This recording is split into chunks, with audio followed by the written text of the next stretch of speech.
Channel మా ఇంటి రుచులు. నేను మీ స్మార్ట్ విజయ. ఈరోజు నేను బనానా మిల్క్ షేక్ అయితే చేసి చూపిస్తానండి. బనానా మిల్క్ షేక్కి కావలసిన పదార్థాలు, తయారీ విధానం ఎలాగో చూద్దాము.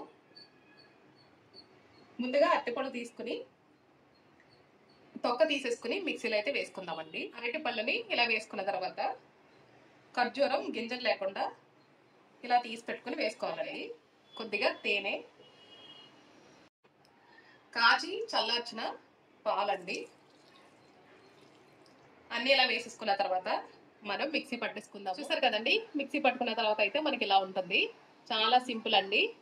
రెడీ చేసి పెట్టుకున్న బనానా మిల్క్ షేక్ని గ్లాసులో అయితే వేసేసుకుందామండి.